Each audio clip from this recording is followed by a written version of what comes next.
Hello everyone, today I'll be narrating 2 new creepy posts that I found off of the Let's Not Meet subreddit. Liking this video and subscribing to my channel helps me a lot.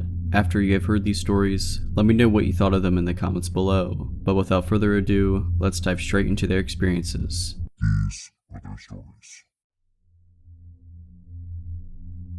Back in my high school years, I'd often meet with a few friends at a local Dunkin' Donuts, which was conveniently near a railway we'd all take to our weed guy's house. My closest friend at the time, Katie, and I usually met up earlier than everyone else just to hang out, order our extra large drinks and hash browns, and attempt at some "hey mister" shenanigans to score some boys from anyone willing to buy us beer. I'd consider us to be pretty naive and overly nice girls, which never proved to be an issue to either of us until we were nice to the wrong person. Now for a little background on my hometown, I grew up in the forgotten borough of New York City, Staten Island. For those who are unaware, there was, and kind of still is, a pretty bad drug problem, so seeing zombie-like civilians strolling the streets is very common. Because of this, I became pretty good at spotting out someone struggling with drugs and things of that sort. Anyways, on this one day, Katie and I met up at Dunkin' and sat at our usual booth. We were in the midst of messing around with our phones and being overly giggly selves when I noticed out of the corner of my eye, someone suddenly stopped outside of the glass door. Still smiling, I glanced over to see if it was maybe one of our friends. I ended up making direct eye contact with a guy. I looked away unbothered and carried on, just another customer anyways. After the guy got his coffee, he sat directly at the table across from our booth. I chose to ignore the fact he sat weirdly close and resisted eye contact since that already awkwardly happened, but I guess the motion caught Katie's attention as she looked over her shoulder at the man settling in. She looked back at me, made a face that said, okay, and we just giggled and tried to move on. Every now and then I glanced in his direction, mainly just because I like to be observant of my surroundings, but also because I kept seeing him scratch at his nose, neck, and face in my peripheral vision, and noticed he was bleeding from various little cuts on his body. This was a dead giveaway he was doing some form of drug, as they tend to get very itchy and scratch until they break skin. A few minutes later, the man asked if one of us had a charger he could borrow. I kindly denied, and Katie only had an iPhone charger while the man clearly had an Android phone. This slight exchange was enough for the man to feel invited, and he continued to make comments for quite some time. Being that this was about 4 years ago, I don't remember this entire conversation, but I do remember him often asking general questions like if we live around here, what do we do in our free time,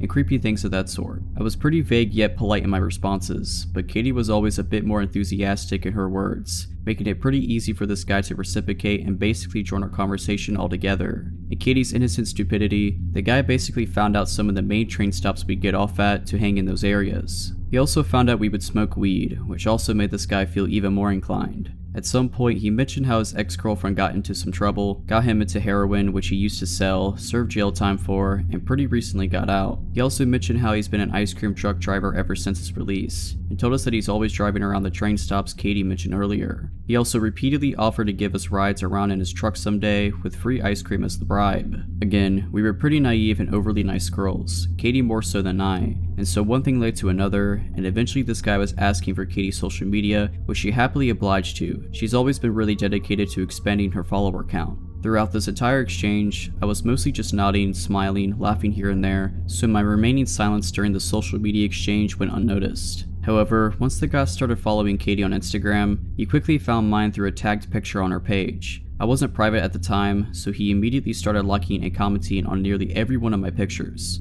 The comments were extremely cringy, consisting of heart and kiss emojis. Finally, after the longest half hour ever, I urged we should really be catching our train. Fortunately, the man wasn't persistent after that and we were on our way with no problem. After some verbal recap of what just happened, I convinced Katie to block him and I did the same. We brushed it off after that. I honestly forgot about the strange interaction until about a week later. I was hanging out with some friends at a park near my high school when munchies made me crave Ralph's Ice, which was just up the block. I ventured off with one other friend and almost made it to the store before the sound of an ice cream truck approached from behind us. Completely lost in conversation, my attention was only caught by the high-pitched screeching of the truck's brakes and a somewhat familiar voice. Of course it was him. He shouted out to me, but with Ralph's only a couple feet in front of us, I ignored him and rushed in with my friend. The guy didn't stick around, being that he was blocking the whole lane on a narrow two-way road, but we still called our friend at the park to pick us up in his car. For the next 2 weeks, there were about 4 times this man tried to pick me up in his truck, at this point making me pretty paranoid I was potentially being stalked. The last time it happened, he was parked directly outside of one of the main train stops, almost as if he was waiting for me. He again called out to me asking why I blocked him and saying he just wants to be friends. At this point I had enough and told him to just leave me alone. My dad's a lieutenant, which was a lie but slipped out in my defense. I walked away before he could respond and into the diner I was meeting with my friends at that night. I saw his truck drive away in the window and never had an interaction with the ice cream man again.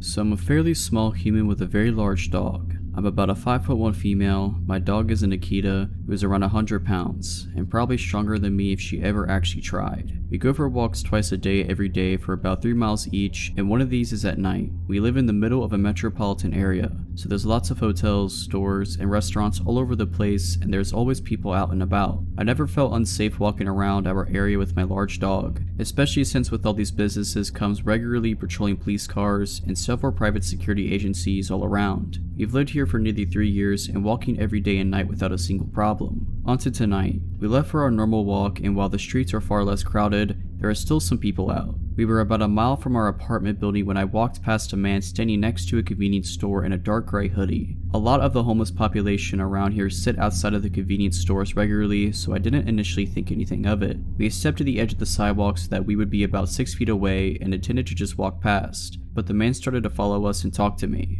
He asked me about my dog at first. This is very common for us because she's not a very well known breed and she's beautiful, if somewhat intimidating animal. Unfortunately in this case, intimidating doesn't translate to aggressive. I answered that she's an Akita and continued to walk, keeping a good amount of distance between myself and the man, whom I will now call CJ. CJ starts asking why I'm walking away from him and specifically says that he's rude because we're old friends. I looked at him to make sure I wasn't wrong and said loudly, "No, I don't know you." I start walking faster and cross the street because I could see police lights flashing not far up the street. Sometimes, the patrol cars will leave their lights on when there is no one in them. I'm not sure why, but that was the case here. I walked much more quickly towards the lights with CJ following me, telling me I'm being mean and calling me Ashley over and over. To be clear, my name is not Ashley. While there was no security guard in the car, there were a few other people around. So I turned around and yelled again, "I don't know you, leave me alone." CJ stopped walking towards me, but I heard him mumble something else about whoever Ashley is. At this point, I just really wanted to get home as quickly as possible because I was a little bit panicked. This man was much taller than me and looked fairly large, at least compared to me, so it made me very nervous that he had been following me. I decided to take an indirect route home that would take me away from the street I was currently on that CJ had been sitting on originally. I was a few more blocks away down a different street when I saw him again. I had been keeping an eye out behind me to see if he followed, but no, he had crossed the street and was in front of me. I don't know if he had been hoping I wouldn't notice and walk up to him or what. I think that must be it because CG had put a bandana over his face and had pulled up the hood, but I recognized the jacket and the frame and was sure it was the same guy. To get home, I would have to cross the street and walk right towards him. Instead, I crossed the street parallel to where he was, and he did as well. They continued to walk toward me and start shouting, calling me Ashley again.